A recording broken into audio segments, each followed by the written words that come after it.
tahun 2024, Tuhan minta hati kita melekat sama Dia. Kita gandol Gusti. Kita percaya apapun terjadi di sekitar kita. Mungkin bisnis kita belum pulih, mungkin kesehatan kita belum sempurna. Mungkin banyak keluarga yang masih belum terlalu baik. Tapi percaya, ketika kita belajar seperti Daud, gandol Gusti.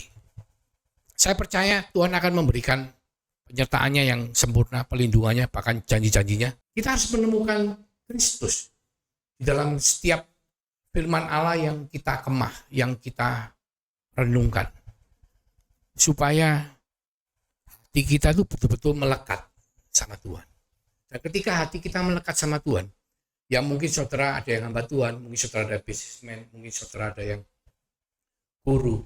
Itu Tuhan akan mengarahkan kita semua kepada bagian porsi kita. Dan saya percaya itu akan menjadi yang terbaik. Sungguh Engkau Allah yang luar biasa, Tuhan. Terima kasih untuk pernyataan kehadiran-Mu di tengah-tengah kami semua.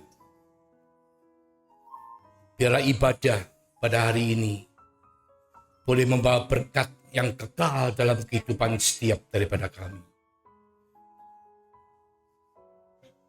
Biarkan hati kami Kau tabur, Tuhan, dengan benih yang daripada sorgawi. Sehingga di dalam kehidupan kami di dunia fana ini, kami boleh melakukan hal-hal untuk kekekalan buat kemuliaan-Mu semata-mata. Ajari kami, Tuhan, untuk kami mengerti, dan ajari kami untuk taat melakukan apa yang Tuhan perintahkan dalam hidup kami. Berkati setiap daripada kami dengan firman-Mu. Di dalam nama Yesus, kami mengucap syukur, kami berdoa. Amin. Shalom, puji Tuhan. Happy New Year 2024. 2023 merupakan tahun yang luar biasa. Jadi banyak dari kita semua ya setelah melewati pandemi, kita mungkin ingin 2023 itu pulih. Ya mungkin secara kesehatan, ya secara general kesehatan baik. Tapi kalau kita lihat secara perekonomian, ada yang ngomong baik, tapi banyak yang juga ngomong masih bingung. Bahkan di luar negeri banyak yang tidak baik. Saya katakan tidak baik, kenapa ya? Memang benar-benar tidak baik. Namanya Amerika itu inflasinya tinggi sekali. Terus banyak pengangguran, banyak PHK. Karena dampak dari pandemi sekian tahun, tanpa adanya income, ya kita bisa bayangkan kalau lockdown itu kan toko buka bayar sewa, maksudnya toko tidak boleh buka bayar sewa, tidak ada omset, pengeluaran keluar terus. Ya kalau sebulan 2 bulan tidak apa-apa, itu bertahun-tahun, dan dampaknya luar biasa. Pemerintah subsidi jumlahnya juga sangat luar biasa. Ya saya tidak bicara Indonesia mungkin diberkati Tuhan ya. Yang percaya katakan amin. Amin, puji Tuhan. Karena apa? Meskipun kelihatannya ekonominya tidak jalan, tapi secara ekspor kita cukup bagus karena kita kan banyak produksi barang mineral ya, tambang kayak batu bara, minyak dan lain sebagainya ya. Dan itu sangat membantu sekali. Meskipun mungkin secara pemerintahan kelihatannya defisit, tapi kayaknya kok masih berputar ya. Cuman yang menjadi masalah sekarang ini adalah perubahan zaman, saudaraku. Jadi sejak dari zaman pandemi, ketika dunia online ini mulai jalan, orang-orang pelan-pelan mulai meninggalkan yang onsite. Jadi toko-toko yang dibuka untuk jualan itu ya, omsetnya tidak bisa seperti dulu. Jadi kalau saya ketemu teman-teman yang buka toko grosiran, itu selalu tanya sama saya, bisnismu sudah pulih belum? Ya tentunya kalau kita tidak mengubah cara berbisnis kita, pastinya berdampak. Karena apa ya? Sebagian orang beli online, nggak mau ke toko langsung. Dan memang kelihatannya sepele, cuman yang saya tahu grosir-grosir itu sekarang sudah pada online semua. Jadi kayak toko-toko di mall-mall yang melayani grosir itu, mereka mengeluh semua karena nggak nututin. Nah ini bukan cuma di Indonesia, saudara. Di Indonesia mungkin skalanya kecil karena kita yang lebih besar kan ekspor batu bara ya, minyak dan lain sebagainya. Logam-logam kayak nikel, timah itu kita ekspornya termasuk gede. Karet pun mungkin salah satu yang terbesar. kelapa sawit mungkin terbesar di dunia ya. Nah terus kita lihat China ini mengalami masalah besar sekarang ini. Jadi banyak waktu dia memberikan zero covid policy ya. Jadi ada orang covid di satu tempat langsung sekota di lockdown. Nah itu dampaknya perusahaan-perusahaan asing semua lari dari China. Dan biasanya Chinese New Year itu orang Cina kan pulang kan ya. Itu Chinese New Year kapan? Nanti bulan 2 awal ya. Itu mungkin 2 minggu sebelumnya mereka pulang.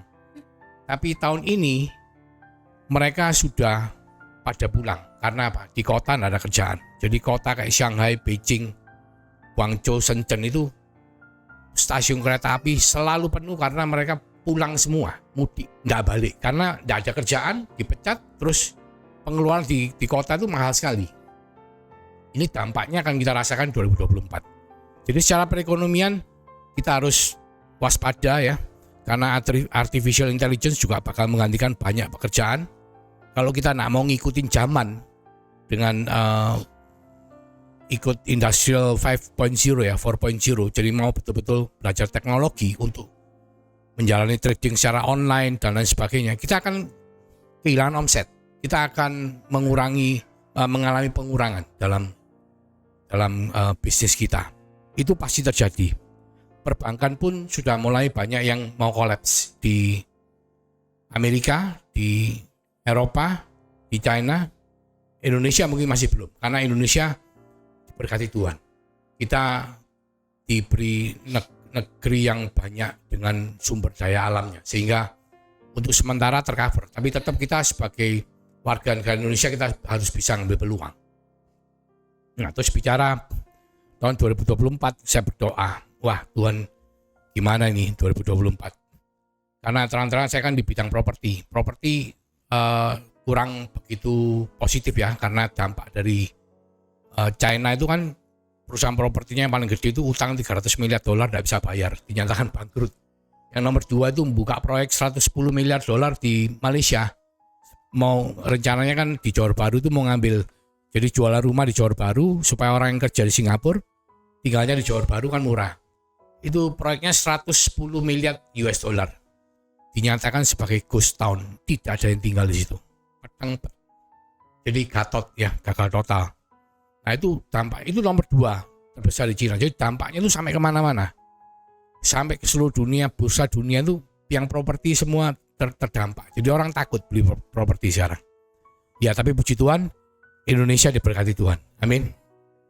Saya lalu berdoa, saya bergumul, Tuhan memberikan saya Mazmur 91.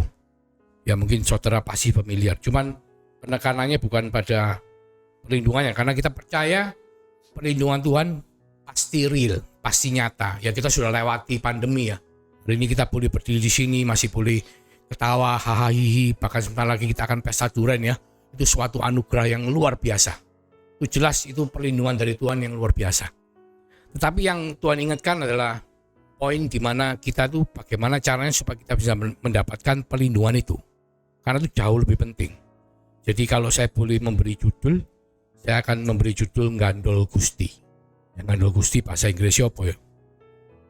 Sulit ya, tapi ini saya bacakan ya, Mazmur 91 ayat 14. Sungguh hatinya melekat kepadaku, maka aku akan meluputkannya, aku akan membentenginya, sebab ia mengenal namaku. Ini poin ayat utamanya, tapi saya tidak bisa lepas dari ayat 15-16 ya. Dikatakan, bila ia berseru kepadaku, aku akan menjawab, aku akan menyertai dia dalam kesesakan, aku akan meluputkannya dan memuliakannya. Dengan panjang umur akan kukenyangkan dia dan akan kuperlihatkan kepadanya keselamatan daripadaku. Jadi penekanan mungkin hari ini saya akan membahas mengenai melekat dan mengenal. Sedikit mengenai mengenal, karena mengenal ini bahasa Ibrani-nya yada. Yada itu merupakan satu arti keintiman. Keintiman yang seperti pada waktu di Kejadian 4 ayat 1 dikatakan Adam bersetubuh dengan Hawa ya. Itu pakai kata-kata yada. Jadi keintiman yang luar biasa dengan Tuhan. Mungkin nanti di sesi berikutnya itu nanti akan saya jelaskan satu sesi full mengenai yada atau keintiman. Hari ini mungkin kita banyak berbicara mengenai melekat. Melekat ini kasak menarik saudaraku ya, sebab banyak dipakai di total di Perjanjian Lama dipakai 11 kali ya di King James Version. Artinya tuh cleave to. Jadi ketika di Kejadian 2 ayat 24 firman Tuhan mengatakan laki-laki itu akan meninggalkan ayah dan ibunya menjadi satu daging dengan istrinya. Itu satu daging itu menjadi satu daging itu pakai kata-kata cleave to. Jadi lengket, gandol menjadi satu. Sedangkan di 1 Korintus 6 ayat 17 dikatakan ketika kita mengikatkan diri dengan roh Tuhan, maka kita akan menjadi satu roh dengan Tuhan. Istilahnya manunggal Gusti ya, menjadi satu, gandol Gusti. Jadi melekat itu sesuatu yang ada kata-kata, kalau bahasa Inggrisnya to love, tapi mengasihinya itu bukan cuma sekedar mengasihi, tapi kayak terpikat. Orang ini kayak sengsem ya, kayak wah gimana gitu ya. Sehingga ada yang dikatakan passion. Passion itu apa? Desire, keinginan. Artinya seperti itu. Jadi ketika hati kita itu mau melekat sama Tuhan, mau merindukan Dia setiap saat, mau untuk menjadi satu dengan roh Tuhan. Itu ibaratnya seperti saya kalau membayangkan di tokoh di Perjanjian Lama itu Daud. Daud itu saya kalau baca dia itu gembala. Di padang gurun dombanya cuma 2-3 ekor. Saudara bisa bayangkan ngangon domba 2-3 ekor? Ngangon domba itu kan mestinya kan banyak ya, ini cuma 2-3 ekor, tapi harus dijaga betul. Dikatakan di Alkitab cuma 2-3 ekor, ya anggaplah 5 ekor. Tapi itu suatu jumlah yang sangat sedikit sehingga kesimpulan saya Daud ini sama bapaknya dibuang. Kenapa? Karena Daud itu paling tidak memper saat keluarga. Saat keluarga kakaknya semua gagah perkasa tinggi ya, melayani jadi tentara. Daud itu imut-imut, pipinya kemerah-merahan katanya. Bahkan dikatakan, dicurigai bahwa ibunya selingkuh, dia itu bukan anaknya bapaknya. Makanya bapaknya waktu Nabi Samuel ya, bukan Pak Samuel di sini, itu mau mengurapi Raja Daud, mengurapi Daud waktu itu, papanya lupa sampai manggil Daud. Jadi kelihatannya dia itu dibuang sama ayahnya. Jadi saya bayangkan Daud ketika dia dibuang, dikatakan bekerja ya enggak kerja, cuman jaga 2-3 ekor kambing. Tapi dia selalu punya waktu untuk memuji Tuhan. Selalu dikatakan Raja Daud itu 7 kali dalam sehari ya memuji-muji Tuhan. Selalu mencari wajah Tuhan. Nah itu yang dikatakan kesengsem. Ya hatinya tuh terpikat sama Tuhan. Sehingga dia tuh melakukan hal seperti itu. Nah saya membayangkan alangkah baiknya kalau kita tuh juga bisa dalam keseharian kita. Seperti Roma 12 itu kan katakan kita mempersembahkan hidup kita sehari-hari sebagai ibadah kita. Itu seperti itu. Jadi kita tuh sehari-hari melakukan apa saja tuh ingatnya sama Tuhan. Oh Tuhan terima kasih. Semua hal kita selalu ingat sama Tuhan. Dan itu bagi saya merupakan pengalaman yang luar biasa. Karena saya sempat melayani seorang hamba Tuhan yang ya gayanya seperti itu. Orang Singapura sudah tua. Sekarang sudah di panti jompo dia. Singapura.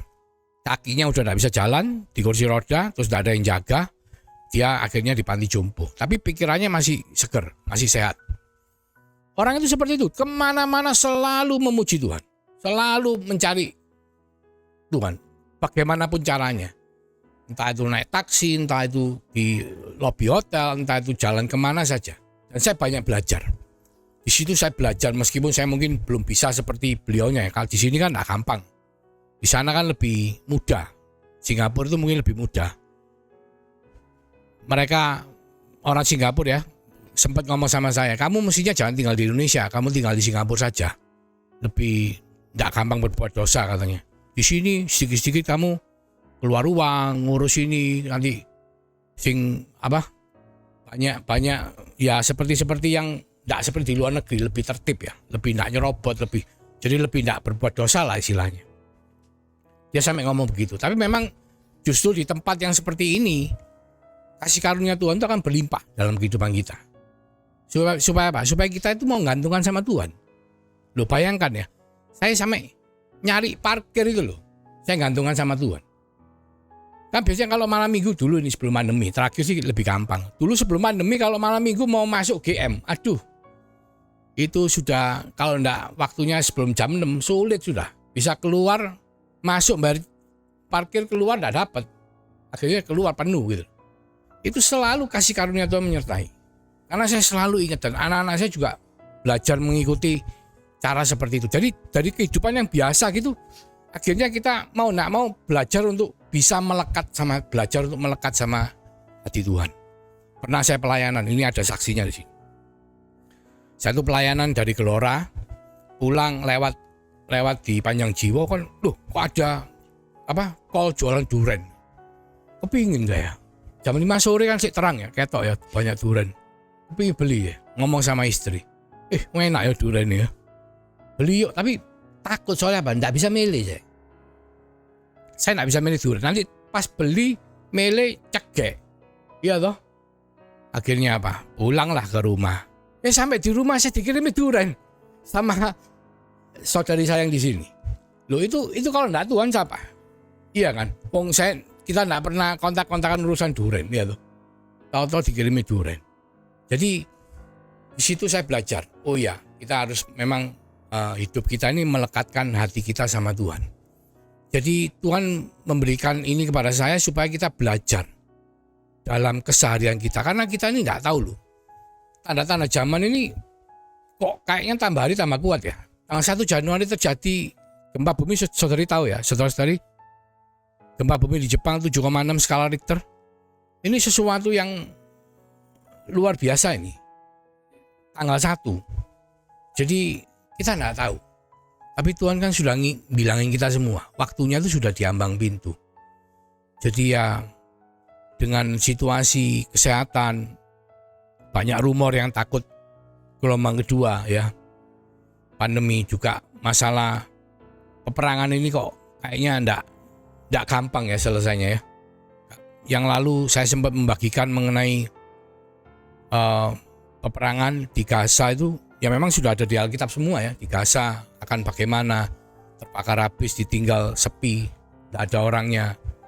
Dan semua itu sudah melibatkan begitu banyak bangsa. Ini sekarang ini yang perang bukan cuman yang di Gaza saja, cuman di luar Gaza ini kepentingannya juga gede banget. Antara blok timur, blok barat sama bloknya komunis ya, China sama Rusia ini kan lagi panas sekali NATO ini.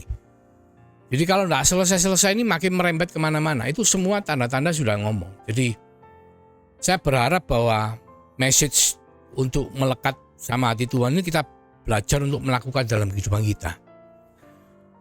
Karena sudah waktunya, saudaraku. Kita enggak tahu kapan persisnya. Cuman kasak ini, melekat ini sudah dipakai sama Tuhan di Ulangan 7 ayat 7. Firman Tuhan mengatakan, bukan karena lebih banyak jumlahmu dari bangsa manapun juga, maka hati Tuhan terpikat olehmu dan memilih kamu. Bukankah kamu ini yang paling kecil dari segala bangsa? Jadi Tuhan itu sudah menunjukkan sama kita bahwa Dia itu terpikat sama kita. Dia itu mau milih Israel. Kita adalah Israel karena iman. Karena Tuhan itu sudah terpikat sama kita. Setelah itu di Ulangan 10 ayat 15 diulang lagi. Tetapi hanya oleh nenek moyang mula hati Tuhan terpikat. Kata-kata yang sama. Melekat, terpikat. Hati Tuhan itu sudah melekat sama kita. Kalau tidak, saudara dan saya ini tidak akan berdiri di sini. Kita tidak akan menerima kasih karunia Tuhan. Jadi jangan kita sia-siakan. Tuhan sudah terpikat sama kita, Tuhan minta kita terpikat sama Dia. Bahkan dikatakan apa? Menyertai kita. Karena apa? Wi-Fi-nya sudah di-on-kan. Tinggal perangkat kita ini harus connect terus. Supaya apa yang menjadi keinginan Tuhan itu boleh terjadi. Karena tidak ada satu Tuhan pun yang kepingin anaknya ini menderita. Tapi kita tahu hari-hari ini kehidupan tidak tambah gampang, tambah sulit. Orang bekerja tambah rumit. Apapun yang kita kerjakan tambah ruwet. Hati manusia tambah kejem, tambah dingin. Kita lihat kejahatan sekarang sudah di luar batas nalar. Sangat-sangat jelek. itu bicara mengenai kasak. Nanti kita masuk di perjanjian barunya. Tapi sebelum itu saya akan menyinggung mengenai yada. Dikatakan kita mesti yada mengenal dengan intim nama Tuhan. Kenapa nama Tuhan? Nanti kita akan bahas di yang terakhir. Saya lanjut masuk perjanjian baru. Itu kata-kata kasak itu, melekat itu juga menunjukkan di Yohanes 14 ayat 21 sampai 24 ya. Dikatakan, barang siapa memegang perintahku dan melakukannya, dialah yang mengasihi aku. Dan barang siapa mengasihi aku, akan dikasihi oleh Bapakku, dan aku pun akan mengasihi dia, dan akan menyatakan diriku kepadanya. Ayat 23, jawab Yesus, jika seorang mengasihi aku, ia akan menuruti firmanku, dan Bapakku akan mengasihi dia, dan kami akan datang kepadanya dan diam bersama-sama dengan dia. Jadi maksudnya ketika kita melekat sama Tuhan, itu kita tuh sudah menjadi satu, gandol Gusti. Istilahnya, saya tidak berani ngomong manunggal ya. Mestinya bisa dikatakan manunggal, menjadi satu. Tapi lebih pantas kalau kita yang gandol. Ya, kita yang gandol dia, kita di dalam dia di dalam kita. Dikatakan lagi, barang siapa tidak mengasihi aku, ia tidak menuruti firmanku, dan firman yang kamu dengar itu bukanlah daripada aku, melainkan dari Bapa yang mengutus aku. Lalu di pasal 15-nya, langsung nyambung ya. Ayat 1, bicara mengenai pokok anggur. Itu adalah penjelasan dari melekat. Dan pokok anggur ini banyak perikop, banyak orang menyalahartikan perikop dari pokok anggur ya.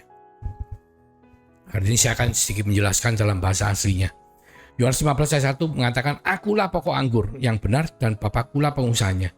Setiap ranting padaku yang tidak berbuah dipotongnya, dan setiap ranting yang berbuah dibersihkannya, supaya ia lebih banyak berbuah. Kamu memang sudah bersih karena firman yang telah kamu dengar.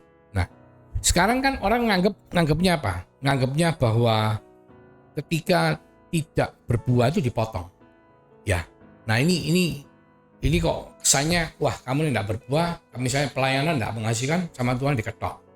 Ketokannya kok jahat. Nah ini kita mesti kembali ke bahasa aslinya. Saudara tahu pohon anggur? Pohon anggur itu tanaman yang merambat. Mungkin di belakang ada contohnya ya. Ya itu mestinya merambat. Nah dia itu merambat, ada dahan, coba. Nah di PPT-nya ada. Nah itu dipasang kawat, terus dia merambat ke kawat. Satu pohon itu biasanya dua sap ya, sap pertama, sap kedua, terus merambat gini. Dan dia akan bisa berbuah dengan baik kalau umurnya masih di bawah 3 tahun. Itu dia bisa sampai 5 rumpun. Jadi gerembel 5 kali per juluran. Gerembel 5 kali terus buahnya gede-gede gitu ya. Tapi dia makin tua, nanti makin sedikit. Nah, terus yang terjadi adalah, kan orang pohon anggur yang perkebunan anggur yang bagus itu kan bukan di tropis, kebanyakan di yang hawa dingin, bahkan salju ya. Yang terjadi adalah mereka itu harus selalu dibersihkan. Dibersihkannya itu yang kadang-kadang orang terjemahnya ini kan, setiap ranting padaku yang tidak berbuah dipotongnya. Sebetulnya dipotongnya itu dia pakai kata-kata aero. Aero itu to live ya. Di BPT ada ya, to live. Karena kalau dahannya anggur ini, rantingnya itu kalau tidak diangkat pakai kawat, diikat, dia tuh jatuh ke tanah. Kalau jatuh ke tanah dia tidak mungkin bisa berbuah. Jadi dia harus diangkat, to live, bukan dipotong. Bahasa aslinya aero, diangkat. Jadi saudara dan saya, ketika dalam kehidupan kita belum berbuah, pastikan saudara minta Tuhan mengangkat saudara, supaya saudara bisa berbuah. Amin. Bukan dipotong, saudara. Tuhan kita nggak sekejam itu. Itu yang pertama. Seperti contoh di pot itu. Kadang-kadang dikasih penyangga di bawahnya, supaya dia nggak sampai nempel di tanah. Kalau nempel di tanah nggak berbuah. Demikian saudara dan saya, ketika dalam pelayanan kita mungkin kurang berdoa, kita berdoa. Tuhan akan memberikan. Bahkan bukan cuma dalam pelayanan, dalam kehidupan kita sehari-hari. Kepingin makan apa, mau melakukan apa, harus kemana. Itu ketika kita belajar untuk melekatkan hati Tuhan. dalam setiap urusan, saudara. Jangan pilih-pilih kasih. Dalam setiap urusan. Bahkan kadang-kadang saudara pakai baju pun Tuhan pakai baju apa? Tidak apa-apa, saudara. Tuhan kita senang diribui. Ya, tidak kayak kita Bapak di bumi ini, diribui anaknya titik kamu-kamu. Tuhan kita itu senang diribui anaknya. Supaya apa? Supaya kita belajar untuk terpikat pada Tuhan. Seperti Tuhan yang telah terpikat kepada saudara dan saya. Nah, terus kaitannya apa? Kaitannya tadi dikatakan bahwa setiap ranting padaku yang tidak berbuah, dipotongnya itu sebetulnya dibersihkan. Ya. Setiap ranting yang berbuah dibersihkan. Nah, dibersihkannya pakai apa? Kalau di luar negeri itu habis musim dingin masuk ke musim semi loh. Itu yang namanya ranting itu masih ada es-esnya. Nah, itu kalau sudah masuk mulai cair, itu harus disemprot. Jadi mereka punya kendaraan yang nyemprot air. Supaya apa? Supaya semua jamur-jamur yang rontok semua, sehingga putik-putiknya buah anggur ini, bunganya itu bisa mulai keluar. Supaya buahnya nanti bisa besar. Sebab kalau tidak dibersihkan, nanti sebagian bisa kena jamur. Dan bersihkannya itu pakai air. Saya kebetulan tertarik, terus saya belajar caranya orang buka kebun anggur. Ternyata ini semua terkait sama Alkitab. Maksudnya Alkitab kita bukan Alkitab yang sekedar nulis. Memang dengan dasar fakta. Jadi supaya buah anggur ini berbuah, dibersihkan pakai air. Lah, air itu saudaraku ternyata ketika kita baca di Efesus 5 ayat 26 dalam versi New King James Version ya, kalau bahasa Indonesia lain. New King James Version ngomong gini, that he might sanctify and cleanse her with the washing of water by the word. Jadi dikatakan kalau suami ini mau menguduskan istrinya, itu bisa membersihkan istrinya dengan air melalui firman Tuhan. Bahasa Inggrisnya. Bahasa Indonesianya lain. Jadi kalau dalam bahasa Inggris kita ngerti bahwa sebetulnya air itu adalah firman Tuhan. Jadi menguduskan kita semua, saudara dan saya, supaya hidup kita berbuah, itu melalui firman Tuhan. Kenapa, saudara? Karena di Kejadian 3 ayat 14, Tuhan itu kan ngutuk ular. Ya, kata, lalu berfirmanlah Tuhan Allah kepada ular itu, karena engkau berbuat demikian, terkutuklah engkau di antara segala ternak dan di antara segala binatang hutan. Dengan perut mula engkau akan menjalar dan debu tanahlah yang akan kau makan seumur hidupmu. Debu tanah berarti apa? Debu tanah itu makanannya si jahat. Kita semua tahu zaman dulu orang jalan kan pakai kasut. Kasut kan kayak sepatu terbuka tuh. Dan tidak ada tackle kan. Tidak ada paving, tidak ada aspal. Jalanan tanah kan. Sehingga apa? Kaki itu debu tanah. Makanya orang Yahudi punya kebiasaan apa? Sebelum masuk rumah mereka membasuh supaya bersih. Demikian pula dalam kehidupan kita kalau tidak membasuh kaki kita, itu kita tuh jadi santapannya si jahat. Si jahat tuh makan debu tanah yang ada di kaki kita. Oleh karena itu kita perlu air. Bahkan kita kalau kembali ke perjanjian lama, di Imamat 8 ayat 6-9, Musa menyuruh Harun dan anak-anaknya mendekat, dibasuhnya mereka dengan air. Sesudah itu dikenakannya kemeja kepadanya, diikatkannya ikat pinggang, dikenakannya gamis, dikenakan baju efod, diikatkannya sabuk baju efod dan dikepatkannya sabuk itu kepadanya. Jadi kalau seorang imam mau pakai pakaian imam besar, harus dibasuh dengan air. Ya kalau kita tahu saudara kita kalau mau sembahyang kan masih wudu. Itu secara realnya itu kita juga harus dibasuh dengan air. Cuman yang dimaksud air di sini adalah firman Tuhan. Jadi bagaimana cara kita melekatkan? Bukan cuma sekedar memikir, saudara. Bukan cuma sekedar hati kita berpikir mengenai Tuhan. Tapi hati kita berpikir mengenai Tuhan melalui firman-Nya. Jadi firman itu harus kita kemah. Kalau bahasa Ibraninya itu hagah. Hagah itu seperti onta yang ngemah makanan. Sampai berapa kali dicerna. Kalau sapi 5 kali, onta atau berapa kali. Dikeluarkan masuk lagi, dikemah. Itu firman itu harus kita lakukan seperti itu. Firman yang mana? Firman yang dikatakan di Roma 10 ayat 17. Jadi iman timbul dari pendengaran dan pendengaran oleh firman Kristus. Nah ini banyak pengertian juga mengatakan firman Allah, tapi di Alkitab kalau kita baca teliti itu firman Kristus. Jadi maksudnya Rasul Paulus itu menuliskan firman Kristus adalah firman yang berbicara mengenai Kristus. Semua firman itu firman Allah. Cuman perjanjian lama kita semua tahu bahwa itu berisi nubuatan mengenai kedatangan Mesias. Dan semua digenapi oleh Yesus. Jadi Tuhan minta ketika kita baca firman, misalnya Kejadian 1 ayat 1, kita bisa mengonekkan kepada Kristus. Contoh, Kejadian 1 ayat 1, firman Tuhan mengatakan, Allah menciptakan sorga dan bumi, ya loh, langit dan bumi. Allahnya pakai apa? Bentuk jamak dari bukan Elohim. Elohim itu bentuk jamak dari Allah. Jadi Allah Tritunggal ada penciptaan surga dan bumi. Maka dikatakan Yesus ada sebelum dunia diciptakan. Karena memang Kejadian 1 ayat 1 menggambarkan bahwa Yesus itu hadir pada waktu penciptaan surga dan bumi.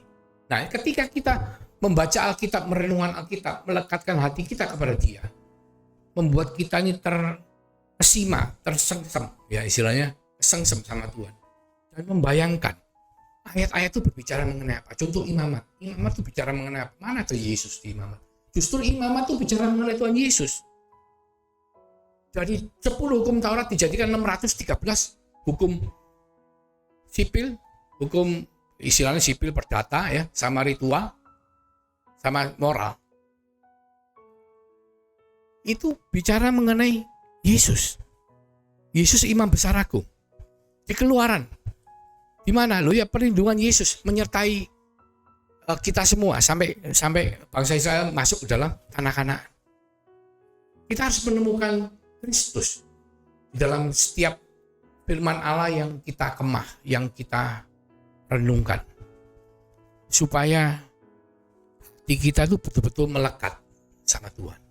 Dan ketika hati kita melekat sama Tuhan, ya mungkin saudara ada yang hamba Tuhan, mungkin saudara ada businessman, mungkin saudara ada yang guru, itu Tuhan akan mengarahkan kita semua kepada bagian porsi kita.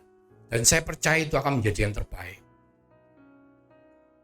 Karena tidak ada yang tahu kapan nanti pencuri itu datang untuk mencuri. Yang dicuri itu kan yang berharga toh. Nah yang berharga siapa? Saudara dan saya.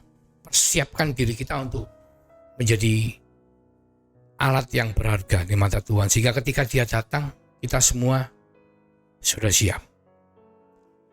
Tahun 2024, Tuhan minta hati kita melekat sama Dia. Kita gandol Gusti. Kita percaya apapun terjadi di sekitar kita. Mungkin bisnis kita belum pulih, mungkin kesehatan kita belum sempurna. Mungkin banyak keluarga yang masih belum terlalu baik. Tapi percaya, ketika kita belajar seperti Daud, gandol Gusti, saya percaya Tuhan akan memberikan penyertaannya yang sempurna, pelindungannya, bahkan janji-janjinya. Nanti akan saya bahas di sesi berikutnya dengan sangat dalam ya. Karena ini bicara air itu nanti, hari ini saya persingkat, nanti air itu juga sebenarnya bicara mengenai spiritual detox atau pelepasan. Dan itu sangat penting. Tanpa kita dilepaskan, mengalami pelepasan atau spiritual detox, itu seringkali pelayanan kita itu sulit untuk berbuah. Ini saya alami sendiri. Jadi banyak contoh-contoh yang ini sekedar cuma cerita ya mengenai detox ya. Kita pernah acara dulu waktu dengan True Life itu di Madiun itu ada perempuan tuh pelayan Tuhan. Tapi dia nggak pernah bisa nyebut Tuhan tuh Bapak. Sudah tua ya, sudah berapa puluh tahun. Ternyata apa? Ternyata waktu dia waktu kecil dia pernah tidur terus dengar bapaknya datang pulang rumah ngomong-ngomong sama tamu di ruang tamu. Dia masih umur mungkin 4-5 tahun ya. Keluar dari kamar, rangkul bapaknya. Ya namanya anak kecil ya. Seneng ketok papai itu. Papai kan mungkin lagi mangkel nagih utang gak iso. Dikaplokan, ditampar. Terus Anaknya itu nangis, tapi dalam hatinya dia kan membekas trauma itu. Dia ngomong, aku enggak mau manggil kamu papa lagi. Maksudnya mangkel. Mungkin dia enggak sadar ya. Dan mangkelnya itu dibawa terus sampai dewasa. Jadi waktu pelayanan diungkapkan, terus Tuhan berbicara, waktu penyembahan Tuhan berbicara. Itu seperti waktu firman diberitakan itu, bahwa Tuhan mengampuni. Ya memang ada prophetic teaching waktu itu. Dia langsung muter-muter kayak ya mohon maaf, kayak saudara pernah lihat ayam yang disembelih. Nah kayak gitu, sambil nangis-nangis. Habis itu dipulihkan sama Tuhan. Dan setelah itu pelayanannya jadi luar biasa. Nah itu bicara mengenai air ya, atau firman Tuhan. Jadi yang memulihkan semua itu adalah firman Tuhan. Ya puji Tuhan, sekali lagi saya ucapkan selamat tahun baru menempuh 2024 dengan satu tema bahwa kita harus melekat sama Tuhan. Pertama, kedua, kita mengenal atau yada. Mengenal yada itu berarti apa? Kita harus mengalami dia secara pribadi. Karena secara pribadi itu berarti kita sendiri harus melatih diri kita untuk bisa ketemu sama Tuhan secara pribadi. Ingat tuh, Tuhan tuh berbicara pada umatnya pada waktu pagi hari. Dia membuka telinga kita seperti telinga seorang murid pada waktu pagi hari. Jadi waktu pagi hari, subuh-subuh, saudara kalau dibangunin Tuhan, jangan tidur, meleo. Meskipun saudara tidak mau duduk, meleo. Melek, renungkan, panggil namanya, doa, ajak ngomong-ngomong. Tuhan banyak bicara nanti. Kalau kita udah terbiasa sering mengalami Tuhan seperti itu, saudara akan bisa menemukan Tuhan di mana-mana. Saya pernah waktu di bawah jembatan itu lagi waktu diakonia dokter yang sama grupnya dari JKI waktu itu. Ya. Dokter 6, kita melayani orang berapa ratus itu ya. Itu saya bisa ngerasakan hadirat Tuhan betul-betul hadir. Padahal kan orang-orang itu kan diobati pakai obat, disuntik lah, diperiksa, tapi Tuhan hadir pada waktu-waktu seperti itu. Nah, Tuhan minta kita tuh ngelatih diri kita untuk bisa melekatkan hati kita ya dengan cara kesengsem sama Tuhan melalui firman-Nya, belajar melalui firman. Dan kita bisa mengalami dia pribadi, betul-betul pribadi. Saya percaya pengalaman-pengalaman seperti itu akan membuat kehidupan kita sangat kaya di dalam Tuhan. Amin. Haleluya. Mari kita berdoa. Terima kasih Tuhan untuk berkat-Mu mengingatkan setiap dari kami tahun 2024. Tidak peduli apapun terjadi, kami percaya dan kami tetap akan gandol Gusti. Dengan melekatkan hati kami, dengan mengenal Engkau secara pribadi.